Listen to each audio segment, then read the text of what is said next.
Rich has asked, he probably will repeat it again, that he will open questions during his presentation. Where we've had in the past, they typically like to wait to the end. Our speaker today is Rich Jackson, and his talk will cover the tactical aerial command, computers and communications, in the Operations Iraq Freedom New Dawn. Is retired military aviator with over 22 years of service in the United States Coast Guard and U.S. Air Force.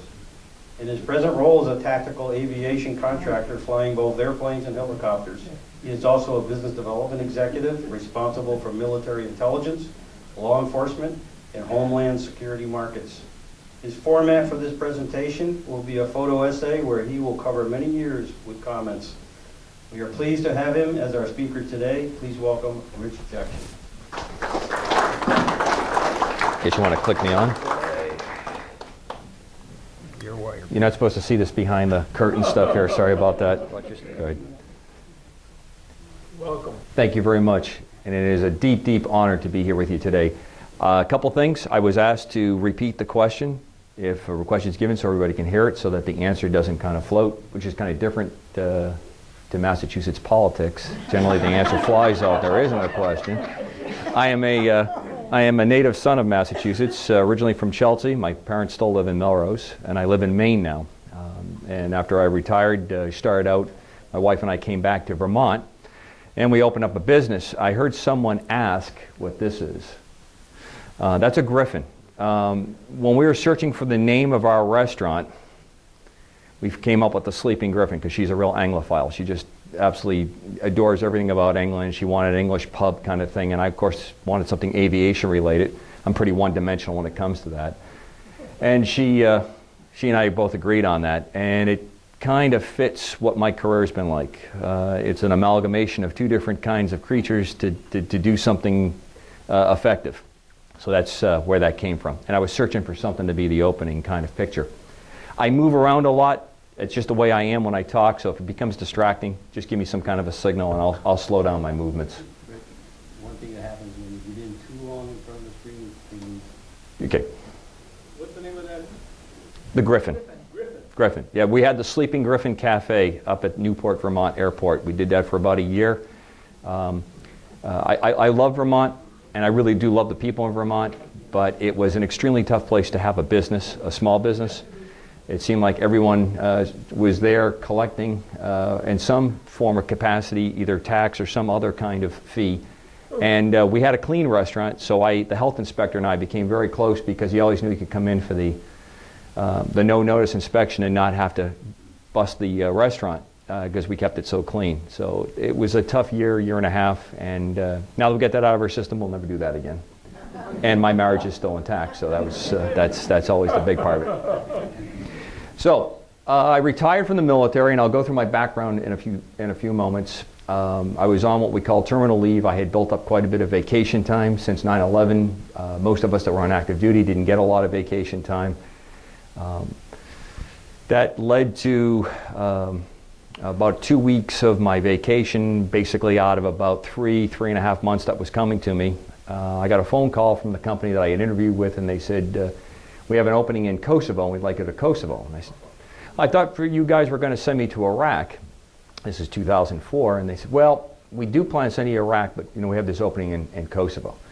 So I spent just under a year working this type of operation in Kosovo, and the slot to Iraq didn't open up, and I got an opportunity to go back and fly a helicopter for another company in South America, kind of business development. It was a State Department sponsored capability. It's one of the helicopters I flew in the Coast Guard. It was very avant-garde to the types of missions that were going out. It was a big change. We had armed it up, and we were doing a specific type of interdiction of drug smugglers and counterterrorism. So I did that for about a year.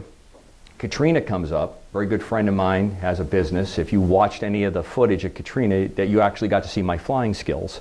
Because I was flying the helicopter for the news, and when we weren't doing the news, we were doing other types of surveillance work for the FEMA and the government and basically the state of Louisiana.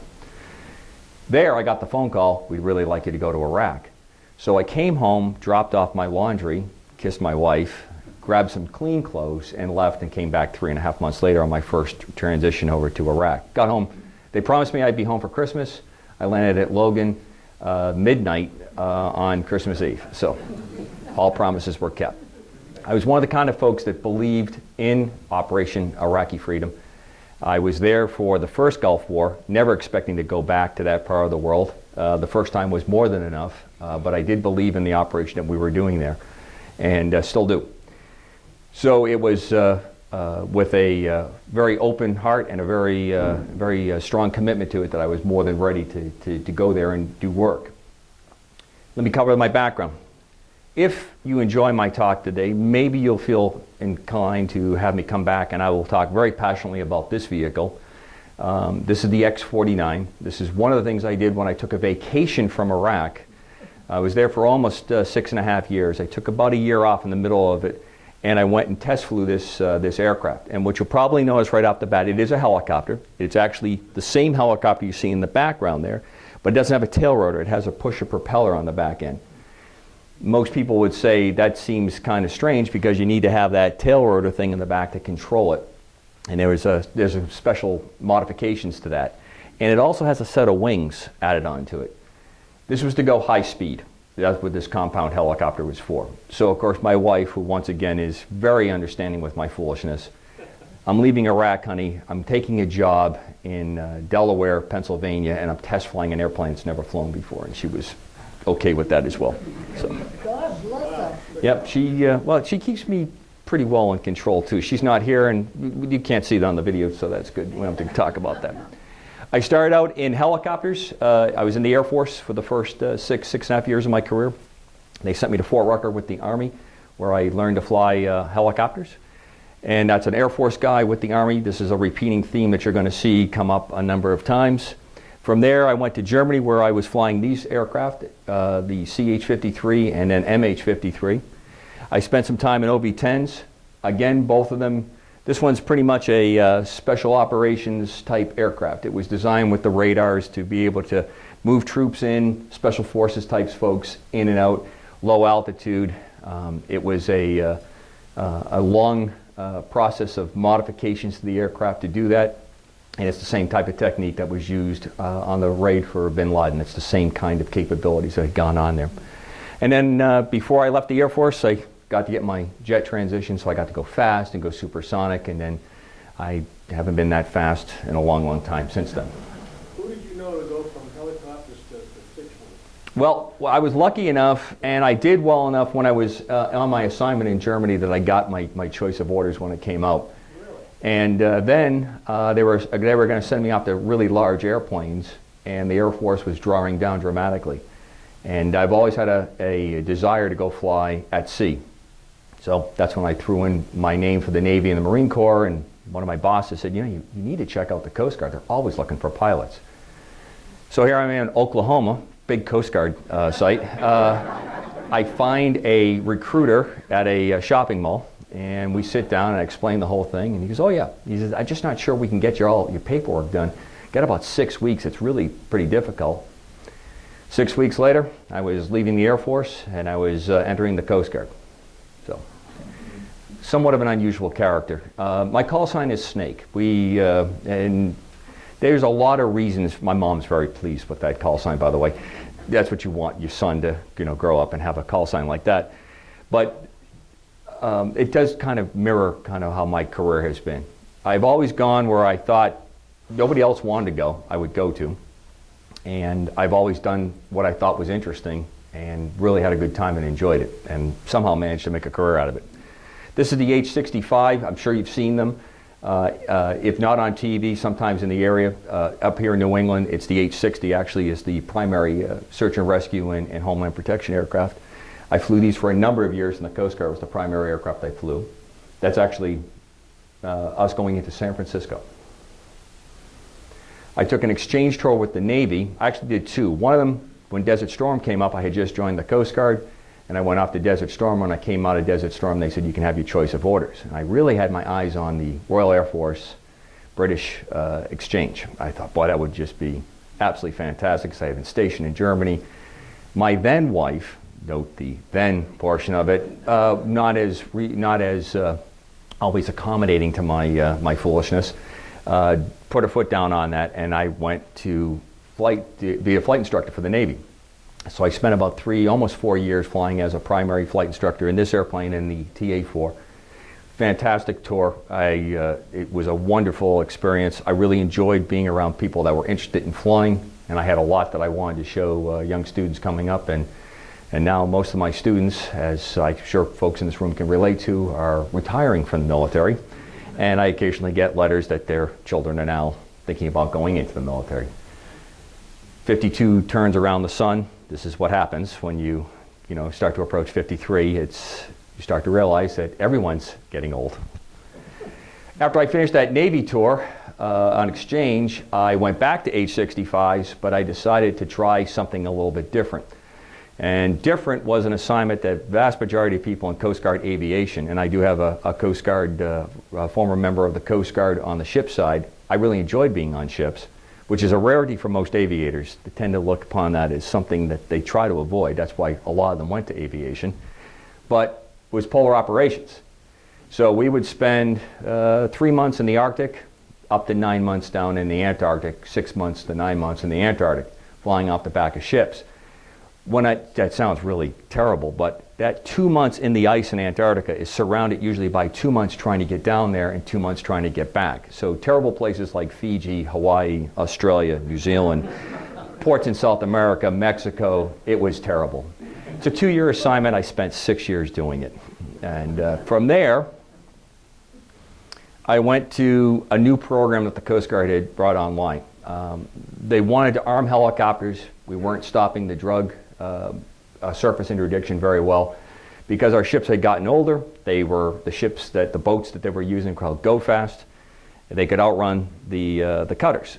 And of course, when you brought the H-65 helicopter at the time was not armed, and it was underpowered, and they had to make corrections to it and changes to it to get it ready to do those kind of missions. We went out and contracted, and we leased this aircraft. And through a series of fits, falls, and good fortune, I ended up being the chief operational test pilot to bring this aircraft online. It's an Italian-built airplane, and the Italians presented us with a Ferrari. Unfortunately, we're kind of a pickup truck outfit, and they had a nervous breakdown when I would stand there with a marker and grease pencil and say, we're going to cut holes here, we're going to drill stuff here, and they were seeing it as a Ferrari, and I'm seeing it, well, it's a very nice Ferrari, but it's going to be a pickup truck when I'm done with it, or something kind of close to it. Fantastic aircraft. It worked very, very well. Most of the work was done in the States. It was put together in Philadelphia, and I spent quite a bit of time putting it online. And if anybody has seen the incredible cinematic masterpiece, Bad Boys 2, that is me in Bad Boys 2 as the wingman flying on the second movie. My mom, who lives in Melrose, and my dad, who's a very proper Bostonian, doesn't like salty language. If you have seen this movie, if they had cut out the salty language, it'd be about a 32-minute movie.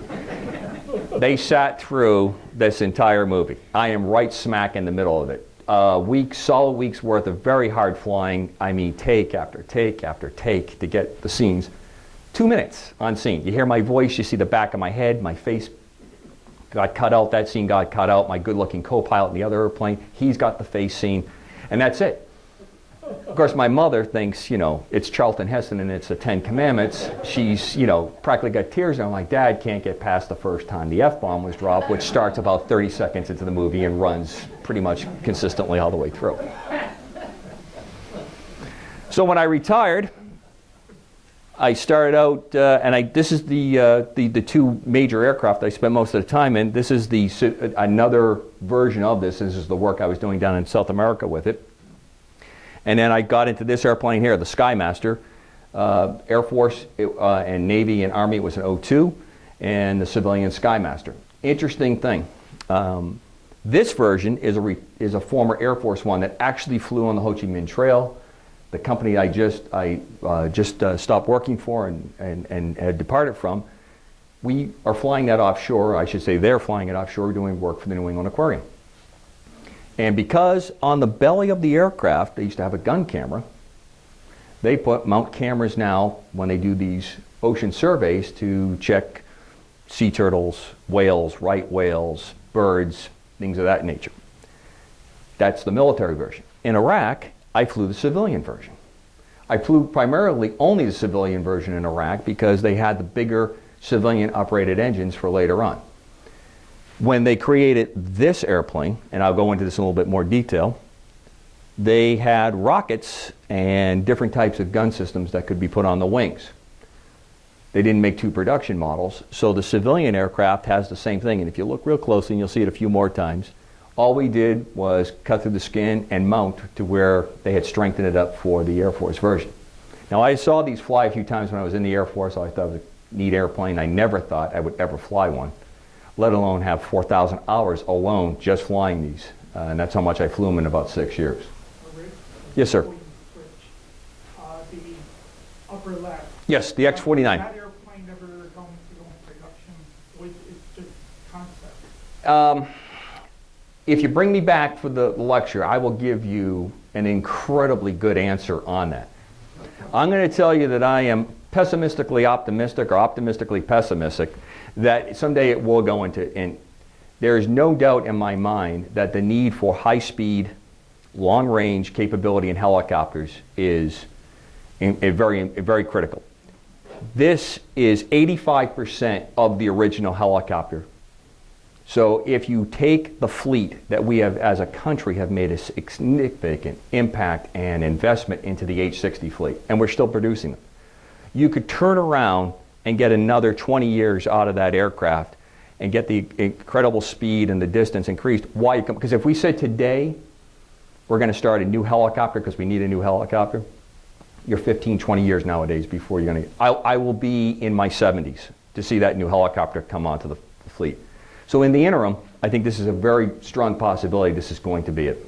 You know, I vaguely remember the last time I looked at aviation weekly in my working days about 12 years ago, that they were developing a high-speed helicopter, but did look anything like that. There has been a couple that Sikorsky have put out. This is done by Piasecki Aircraft Corporation. I believe it's on the website. I think we've made it available on there.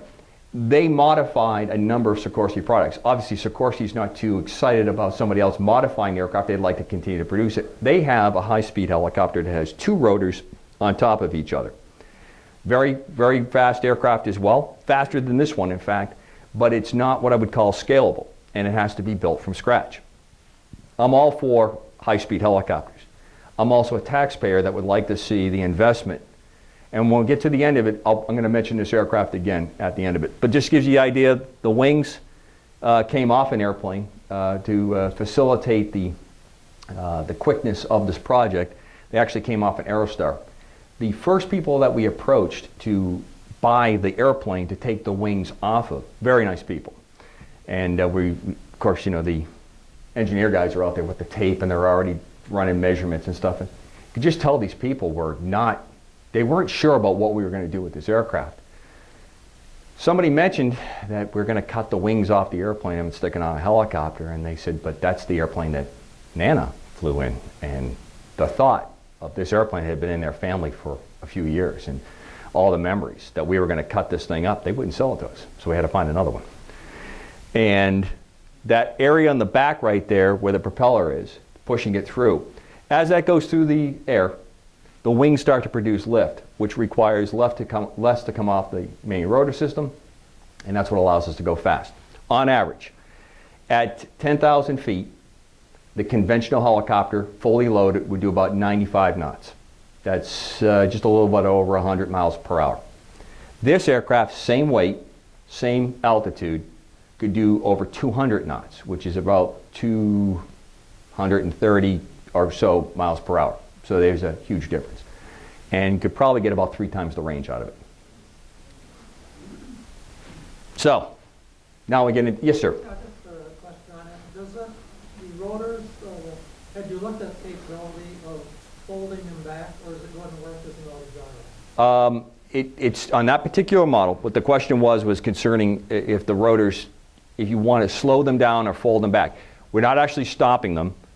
And the test would probably allow, if it went fully, you could actually slow them down, which give you even more measure, but they're not going to stop. They still drive and they still supply lift to the overall system. That's the reason why you have about 85% retention out of it. Well, yeah, when you come into land and do that. The incredible thing about that aircraft was I could maneuver that like a fixed-wing airplane, which is what I've always been hoping that someday I'll have the opportunity to maybe take it up against the X2 with the Sikorsky guy. He's got a very fast dragster, but I'd like to take his lunch, you know, flying around him. Is that a Sikorsky? It's a Sikorsky base airplane, Piasecki modified. Sikorsky, Russian immigrant, Piasecki, Polish descendant immigrant. Nothing there. You know, there's no banging heads there. Connecticut versus Pennsylvania, nothing there. It's all good. I'll bring up Mr. Piasecki again and how I got to that in a little bit. So, my primary life since I've almost my entire flying career, but in particular since I had retired and gone into this work, has been providing reconnaissance. And George Patton, I think, said it best. And if you're very interested in the subject of aerial reconnaissance and how someone who's not an aviator saw the need for it, there's a couple books out that talks about Patton's armies and how he used aviation as his ability to know what the enemy was doing and to be very successful against it. I always use the quote when I do my training classes. This is what people think I do. And to some Iraqis, I'm sure that's exactly how it felt in some instances. In all honesty, the couple of the young lads that are doing the recording here and do the archiving of the information asked me, how do you do what you do? In short, these aircraft mounted systems that allowed for full motion video, a live picture to be sent to a command center, like a room like this, with everybody sitting there with their computers, and you'd see it live on a big screen TV. And also the folks that were in vehicles, or sometimes helicopters, or in the field, moving around on the ground. So while we're up orbiting around, obviously maybe not as stealthy as I wish we could be, but we were all blacked out and very, very hard to see, we're sending a live picture, day or night, of what's going on the ground. So if you're a young trooper, and you've dismounted from your vehicle, and you're going down an alleyway to pursue someone, I've already looked around the other side of that building, and you can see a live picture. And if I see something change, like someone comes up onto a rooftop, I'm going to tell them that it's there. That may stop them from moving any further. I'm going to be able to tell, most likely, if they have a weapon, which was a big no-no that was clearly put out that they shouldn't have a weapon. And more importantly, I can't tell you how many times I stopped an operation from going forward because the enemy was very, very astute and smart. And often, they would, in their safe houses, put children and have them playing around. So they knew that we weren't going to attack on that, and if we did, they were going to have an excellent opportunity to bring it out to the press to say the terrible things that we had done.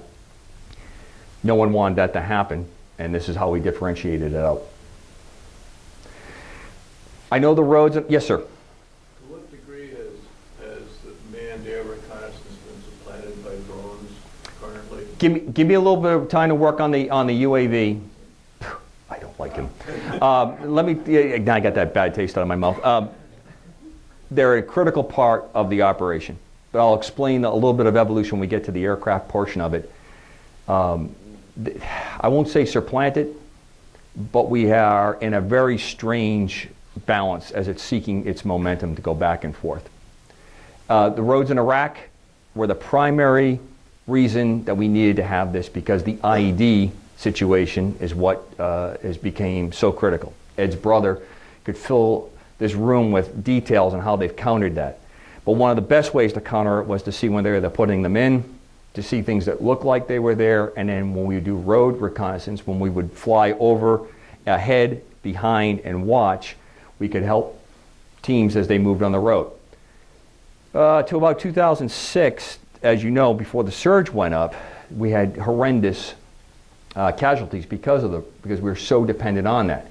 Part of the reason is this is one of the most inhospitable places to fly. Temperatures are extremely high.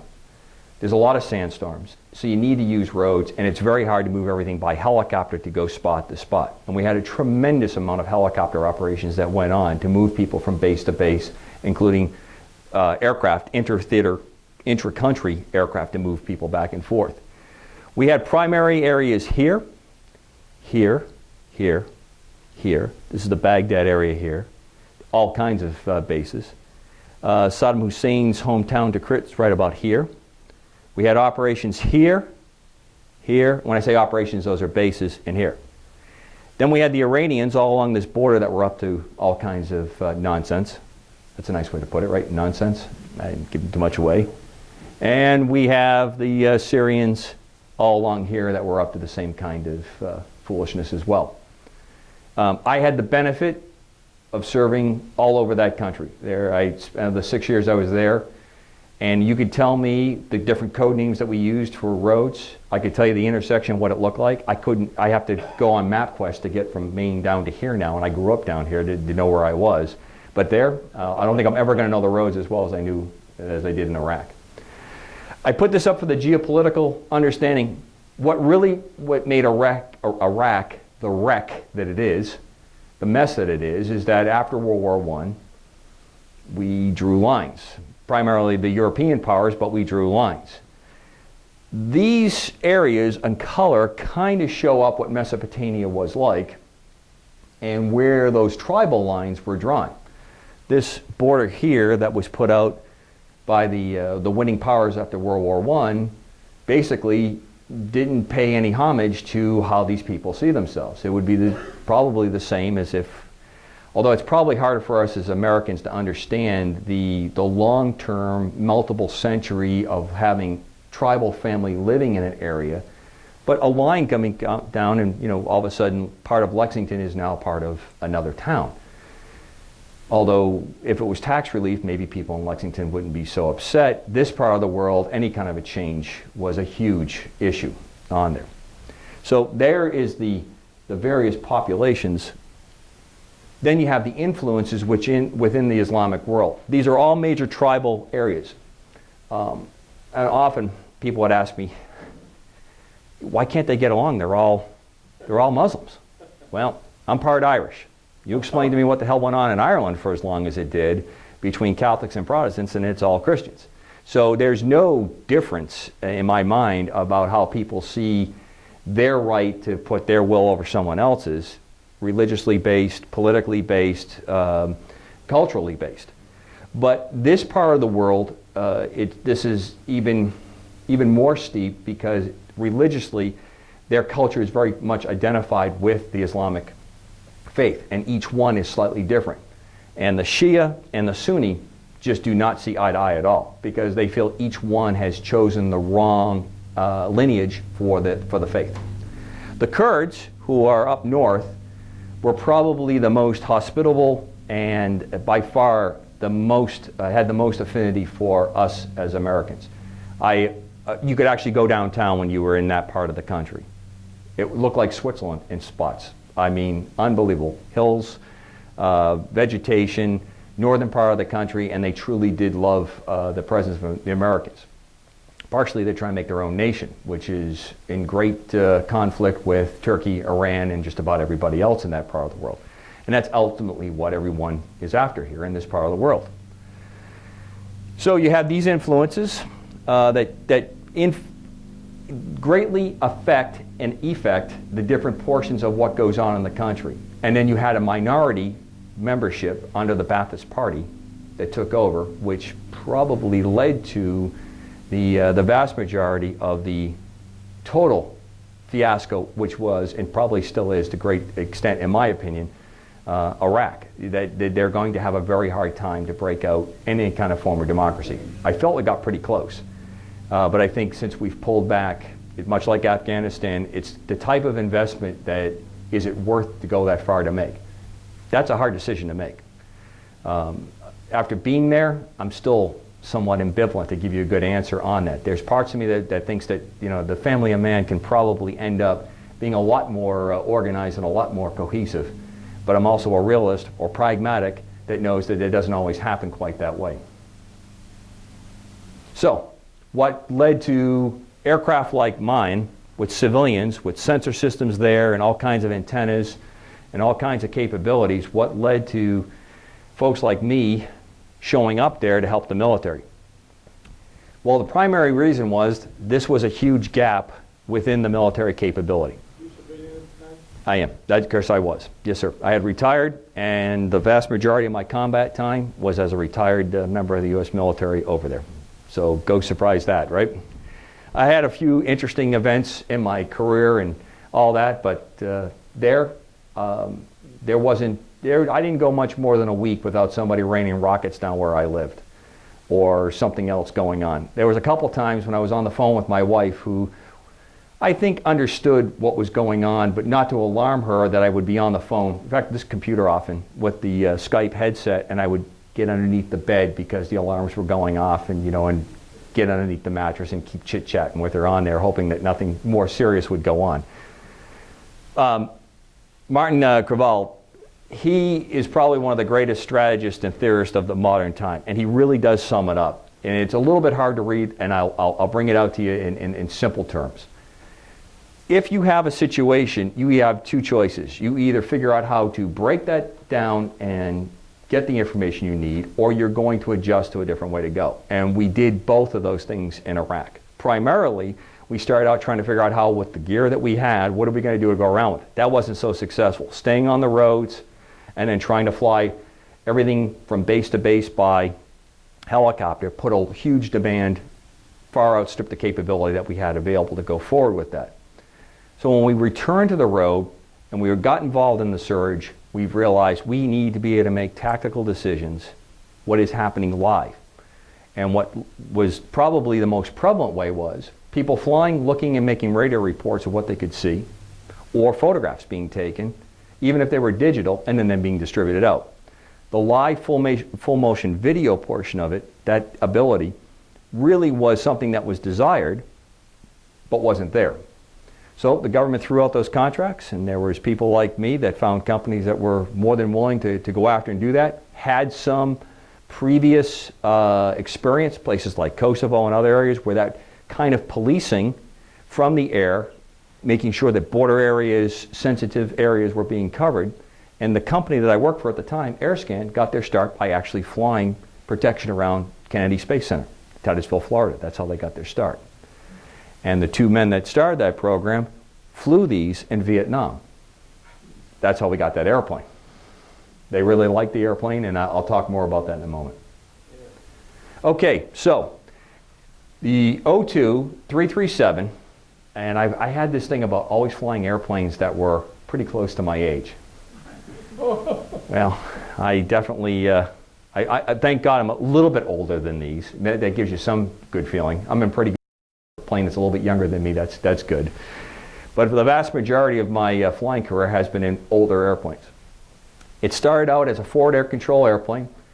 The Air Force wanted a twin engine capability to replace a single engine capability that they were using in Vietnam. And that was a very intensive pilot flying in the airplane, looking down at targets, figuring out where the friendly forces were, where the enemy forces were, very hard to see, and then you had high-speed jets that would come in, and those high-speed jets would try to put the bombs in the right spot. To do, yes sir? No, go right ahead. They use Wi-Fi for smoke alarms. Yes. So on this airplane here, it would be radioed, and one of those weapons pylons would have the white phosphorus rockets. You would shoot that. They would mark that target, and then if the rocket didn't quite go where it was supposed to, you'd give directions to the folks that were coming in the jet to say left or right or there, or people on the ground would pop smoke, and that would tell you where the good guys were. That didn't always work because the bad guys would get the same color smoke, and often what we would do is we would say, because we did this later on in my Cold War career when we were training for these things, if you said pop red smoke, you're supposed to pop a different color than red, because the bad guys would hear red smoke, everybody would pop red smoke. Yours would be yellow that day or green, and then that's how you knew it went forward. Then we got into secure radios, and that became its own nightmare onto its own.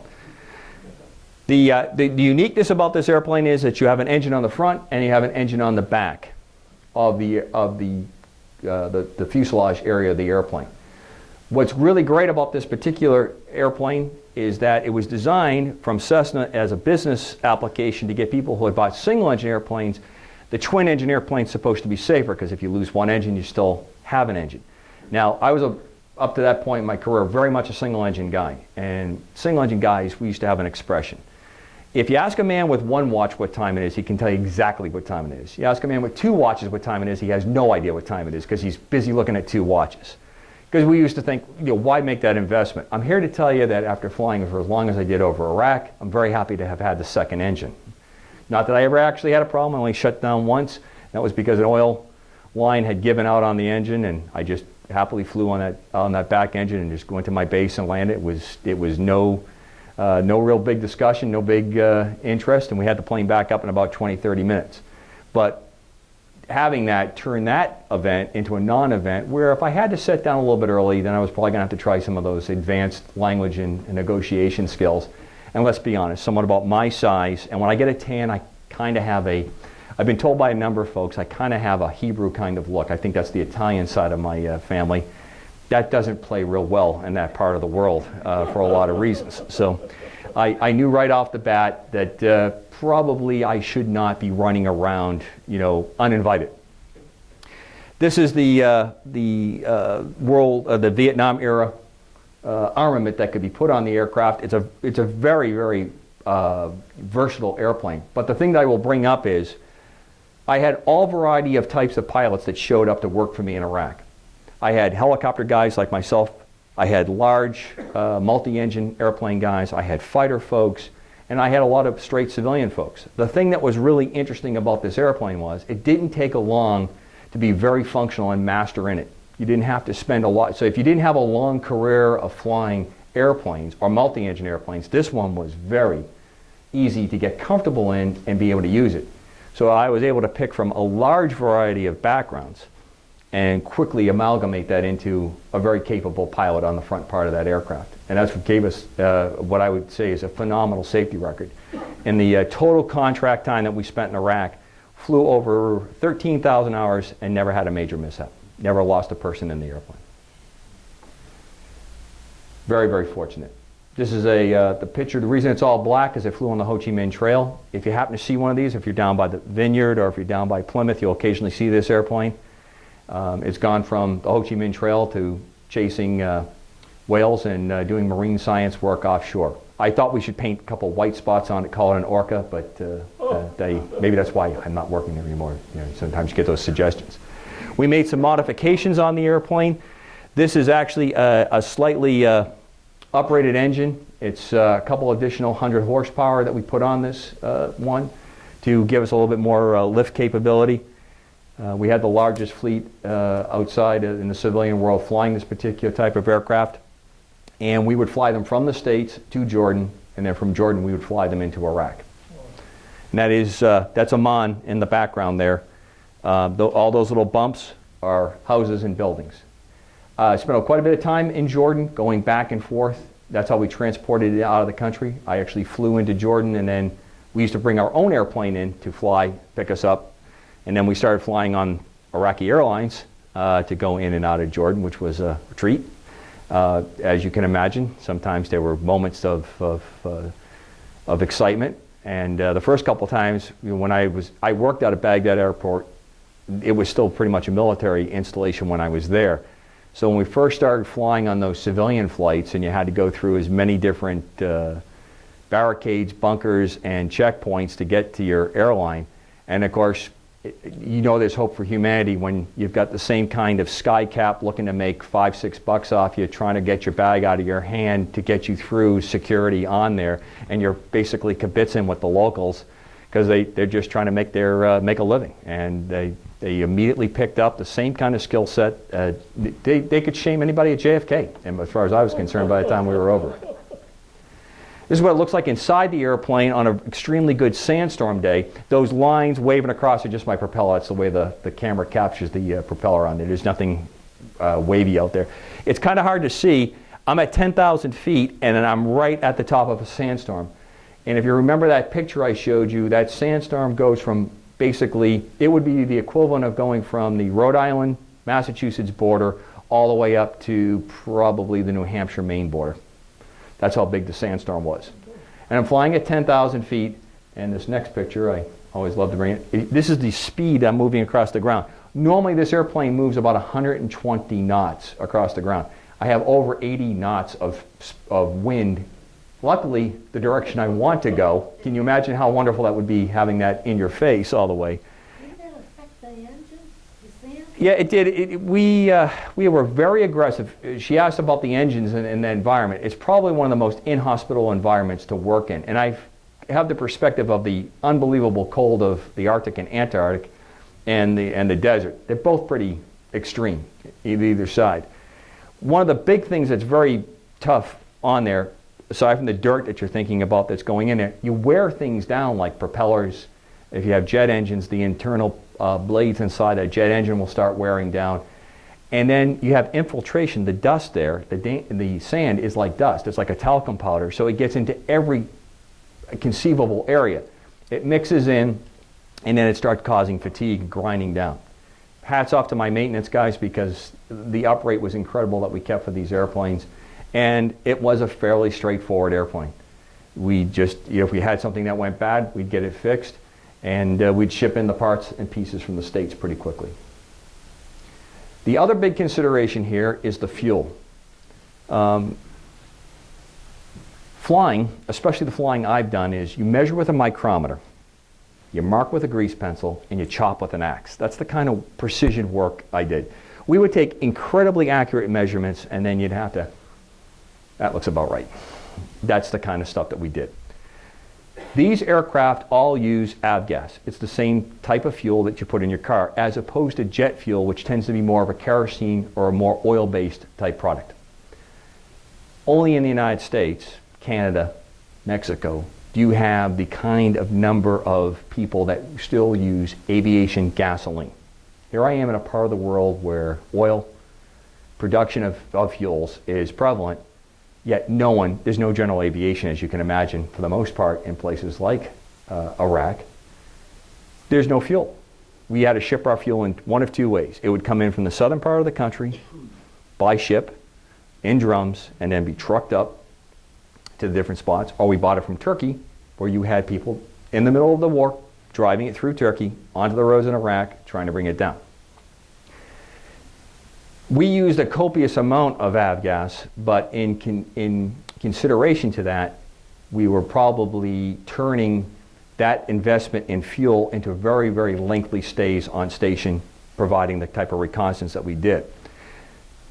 Also, the UAVs use the same fuel. They use the same kind of reciprocating engine technology, so that's basically when you see a propeller airplane, for the most part, they tend to be aviation fuel-based airplanes. This is what I sweated out every 30 days, that I was going to get my shipment of fuel to the 7, 8 sites that I was at. If the enemy had ever figured out which trucks were carrying it and started to burn those trucks, we would have been in an incredible hurting situation, because no one else uses that type of fuel. Everybody else was using jet-based fuels on there. The difference is that when I took off in the mighty Skymaster, that's what the name of the airplane is, I could keep that plane in, on average, 8 hours when I got out in the plane. A couple times I did 10, 11 hours. My longest flight in that airplane was 12 and a half hours. That night, I never wanted to fly again. When I finally got back in that evening, I was pretty much done. Also, when you bring up about the heat, it got very cold in Iraq, especially the northern part of the country. I iced up one of these airplanes worse than anything I've ever iced up the whole time I flew in the States and in New England. To the point that I thought maybe I was going to have to land someplace I wasn't supposed to land, because the northern part of the country is high elevation and it's somewhat built up with hills, and you got snow. And I saw snow there a few times. In fact, I just saw in the news, I think Israel all the way across just got a large covering of snow. Not a usual event for that part of the world, but it's very surprising. But the biggest thing we contended was with the heat. The plane would be so hot, we'd have to wear gloves just to buckle it up, or you'd have to put a rag under the buckles, because the buckles would get so hot they would burn you. I mean, that's how hot they would get on there. So as tough as it was for me, think of our troops that were wearing all that gear, that have to be decked out with body armor and everything else, which is what the modern soldier has to wear. And I'm not just saying when you're going out on the roads, on the garrison, when they're in the bases, the type of lift that these young guys and gals were going through on a daily basis. So the heat was incredible. but the heat was also incredible, is that the density of air is very dependent on the temperature. So when it's warm, the air molecules are further apart because they're moving around faster and they bang apart each other and they spread out. That's why it takes longer takeoff roll. On an average day, average temperature, something like in the States, I can get this airplane off in about 1,000, maybe 1,500 feet fully loaded. I can get it off the runway and start climbing out. Not a very long distance. At Baghdad, we had an 11,000 foot runway. On some days, it was 120 degrees when I tried to take that plane off. And that back engine that I told you about doesn't get as good of airflow as the front engine does, so it's always getting ready to overheat. It would take me all 11,000 feet of runway to get the plane off the ground. And of course, then I'm going over very, very low over some of the greatest pieces of real estate in Baghdad, where everybody's looking up at you, kind of giving you that kind of look, and you're thinking, I can't get out of the way. And most of my work I did at night, because night is when most of the nefarious activity was going on anyways, and we were most effective to do that, and it was better for us performance-wise in the aircraft. But on some of those really hot days, there you were, taking forever. And nothing was more exciting than the guy that was very, very qualified in this airplane. He would show up, and I'd give him the checkout in country in Iraq. Welcome to Iraq. Snake, I don't need you to show me how to fly this airplane. I've flown this airplane in Kosovo. And then he'd pull back on the controls, and we'd start settling back down to the ground, and I'd explain to him, well, you left all the air in Kosovo too. There's no air here. This is a type of a depiction of the mission. We are departing from this little base right here.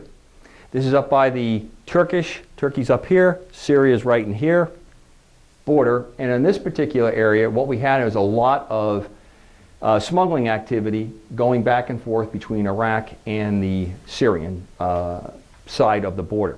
Now, when you say smuggling, you generally think, well, this is bad stuff. This is an age-old way of avoiding taxes, doing business, and going forward. And for the most part, I could care less that people are pushing back and forth goats or cigarettes or whatever that they're moving back and forth. Obviously, what we were interested in was people that were bringing in arms or moving stuff back and forth. So you take off, and there's a very large mountain right in this area right here. And we'd get in position, and we'd go to these different stations, and we'd fly this patrol. And this shows you all the different places we stopped. And that's probably about 6 hours worth of work that you're looking at right there as we went back and forth. And this was usually 3-4 times a day to try to keep an eye on there. Along the way here, we had U.S. allies as well as Iraqis that were stationed in different levels. You'd have the border type, customs types officials that were their equivalent of like a border patrol, and the military, and then other folks going on. And then we'd have other sources that would tell us that folks were probably trying to cross, let's say, at this major road juncture. So we were looking for activity that would match what other intel sources had given us as reasons to think that maybe that person was trying to come into the country or leave. And a number of people were caught that way. I try not to be purposely vague, but there's certain things that I can't say, and I have to say them in certain ways. I had one of those special kind of people from maybe the Virginia, D.C. area, and he was flying in the back of the airplane doing some of his agricultural inspection work, let's say. And this used to be the Fertile Crescent of Mesopotamia. It's all desert now. It's amazing to think that at one time this is where they had tons and tons of wheat that basically fed most of civilization when the Bible was a fairly new book. So he taps me on the shoulder and he says, do you know what you're flying over? And I said, yeah, that's Mount Sinjar. And he said, yeah, but do you really know what it's about? And I turned back and I said, well, of course I know where that's at. I'm a good Catholic boy from Massachusetts. That's where Lucifer landed when he was cast from heaven. I remember that. And this guy was amazed that I knew that. Just in case you want to know, we have it down at that exact position right about there, where that tower is. There's a little cave up there, and that's where most of the Old Testament believing world, that's where he landed, feet first apparently, and set up shop. Now I think that's somewhat ironic, because I called the place hell a number of times. That is where Lucifer supposedly made his landing when he was cast from heaven. This shows another typical kind of operation that would go on, where, let's say at this base right here, these target areas are what are of interest, and we would fly in orbit around them so as not to give away our particular spot very well, and be looking at those targets, providing that live picture back. And as you move around that circle, you see one side of the building, and then you get to the other side, you can see the other side of the building, and then if something triggered off, then we'd go back and orbit right around that one spot.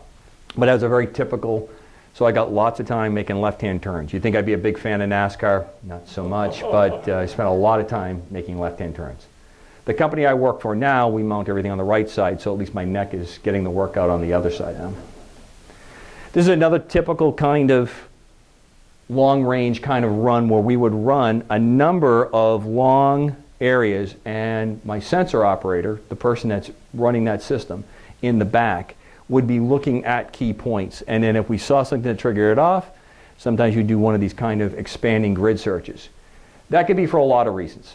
Occasionally we'd have someone eject out of an airplane, or we'd have an aircraft that would go down, or we'd have a patrol that would get lost. The last known position was, and we'd start flying that kind of a expanding square grid to help figure out where they were. Sometimes not knowing where somebody is almost as important as knowing exactly where they are.